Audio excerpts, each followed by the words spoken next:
Assalamualaikum warahmatullahi wabarakatuh.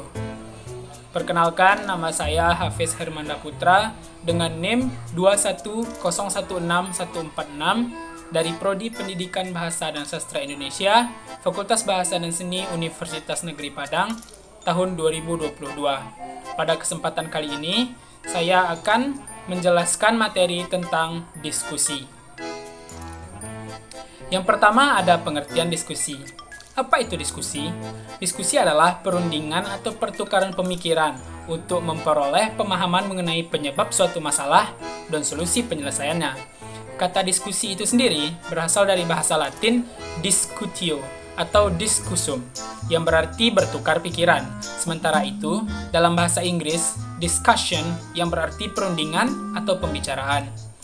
Diskusi dapat dilakukan oleh dua atau beberapa orang sekaligus.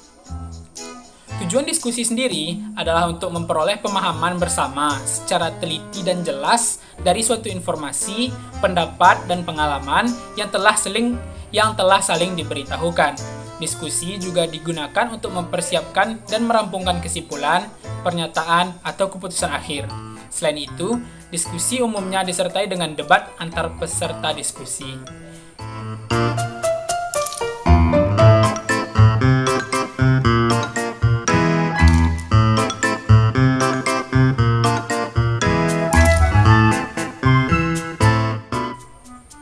Selanjutnya ada langkah-langkah berdiskusi. Agar pelaksanaan diskusi berhasil dengan efektif, maka perlu dilakukan langkah-langkah. Langkah-langkahnya adalah sebagai berikut. Yang pertama, ada persiapan. Pada persiapan, yang harus diperhatikan adalah 1. Merumuskan tujuan yang ingin dicapai, baik tujuan yang bersifat umum maupun tujuan khusus.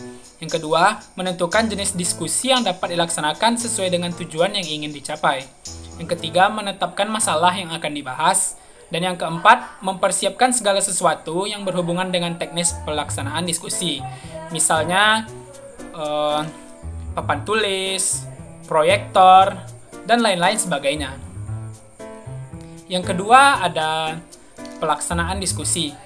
Beberapa hal yang perlu diperhatikan dalam melaksanakan diskusi adalah A. Memeriksa segala persiapan yang dianggap dapat memengaruhi kelancaran berdiskusi.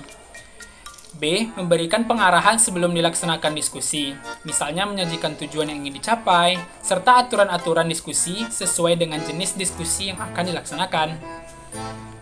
C. Melaksanakan diskusi sesuai dengan aturan main yang telah ditetapkan. Dalam pelaksanaan diskusi, hendaklah memperhatikan suasana atau iklim belajar yang menyenangkan, misalnya tidak tegang, tidak saling menyudutkan, dan lain sebagainya. D. Memberikan kesempatan yang sama kepada setiap peserta diskusi untuk mengeluarkan gagasan dan ide-idenya. Dan E. Mengendalikan pembicaraan kepada pokok persoalan yang sedang dibahas. Ini maksudnya agar diskusi tidak melenceng kemana-mana dan tetap berada di jalurnya. Dan langkah-langkah yang ketiga ada menutup diskusi. Akhir dari proses pembelajaran dengan menggunakan diskusi hendaklah dilakukan dengan hal-hal sebagai berikut. A. Membuat pokok-pokok pembahasan sebagai kesimpulan sesuai dengan hasil diskusi. Dan B. Mereview jalannya diskusi dengan meminta pendapat dari seluruh peserta sebagai feedback atau umpan balik untuk perbaikan selanjutnya.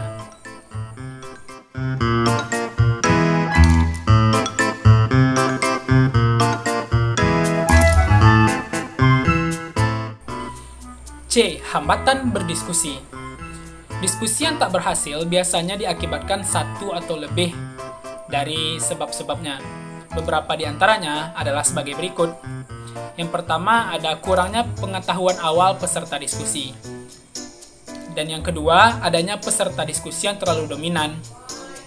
Dengan adanya peserta diskusi yang terlalu dominan, peserta diskusi yang lainnya menjadi tidak mendapatkan kesempatan yang sama untuk membagikan pandangannya. Dan yang ketiga, ada kurangnya arahan dalam berdiskusi. Kurangnya arahan dalam berdiskusi, baik itu dari moderator atau dari guru, juga bisa menjadi hambatan dalam berdiskusi.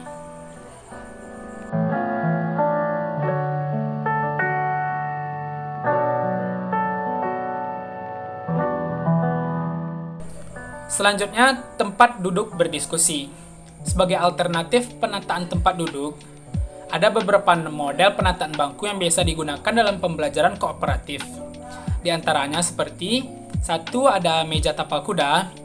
Meja tapal kuda itu siswa berkelompok di ujung meja. Dan ada model yang kedua, ada model meja panjang. Yang ketiga ada model meja kelompok. Meja kelompok ini peserta diskusi dalam satu kelompok ditempatkan berdekatan. Dan meja berbaris. Sebenarnya masih ada beberapa bentuk posisi tempat duduk yang dapat diterapkan dalam pembelajaran diskusi ini.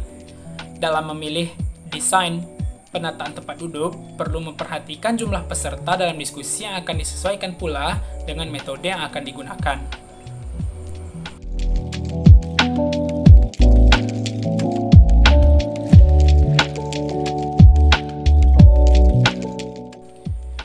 Manfaat berdiskusi. Manfaat berdiskusi diantaranya 1. Menyelesaikan atau memecahkan sebuah permasalahan yang sedang dihadapi. 2.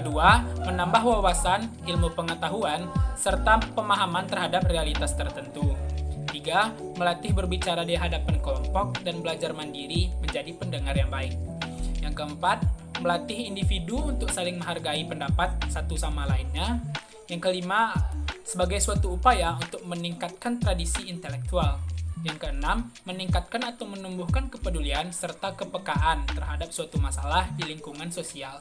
Dan yang ketujuh, menyamakan visi dan misi serta melatih keberanian dalam mengambil sebuah keputusan.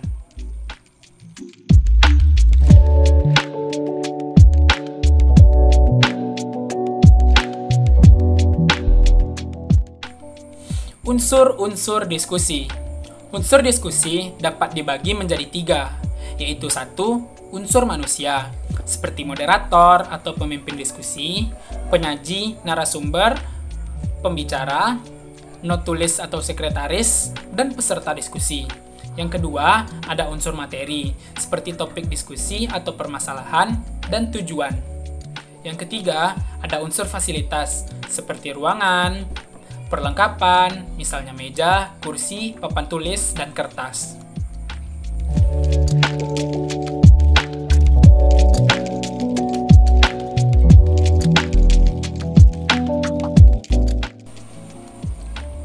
Jenis diskusi. Yang pertama ada diskusi panel. Diskusi panel ini dipimpin oleh seorang moderator, masalah yang sedang hangat dibicarakan dalam masyarakat. Dapat memberikan penerangan atau perluasan pengetahuan pada pendengar. Perbedaan pendapat panelis lebih merangsang pendengar. Pendengar akan dibimbing ke arah berpikir kritis dan melatih kemampuan menganalisis masalah. Dan berhasil tidaknya panel sangat tergantung kepada kelincahan moderator. Jenis kedua ada simposium. Sifat-sifatnya itu bersifat formal, masalah yang disampaikan disorot dari sudut keahlian masing-masing, pendengar atau peserta lebih aktif berpartisipasi, masalah yang dibahas ruang lingkupnya luas, tidak diambil suatu keputusan, dan untuk mendapat perbandingan tentang suatu masalah. Jenis yang ketiga ada lokakarya. Lokakarya ini masalah yang dibahas ruang lingkupnya tertentu dan dibahas secara mendalam. Pembahasannya melalui prasarana tanggapan maupun demonstrasi atau peragaan. Pesertanya adalah orang yang bergerak dalam lingkungan kerja seprofesi, dan lokakarya diadakan apabila ingin mengevaluasi suatu proyek yang sudah dilaksanakan. Jenis yang keempat ada brainstorming. Brainstorming atau curah pendapat adalah aktivitas dari kelompok orang yang memproduksi atau menciptakan gagasan yang baru sebanyak-banyaknya. Dan untuk menentukan informasi, menentukan kriteria yang tepat, menentukan gagasan yang sesuai, dan untuk mengetahui bagaimana pelaksanaan keputusan secara tepat. Jenis yang kelima ada seminar. Masalah yang dibahas pada seminar, ruang lingkupnya teratas dan tertentu. Tujuannya untuk memecahkan suatu masalah dan pembahasannya secara ilmiah. Biasanya diakhiri dengan kesimpulan atau keputusan-keputusan, baik berbentuk usul, saran, resolusi, atau rekomendasi.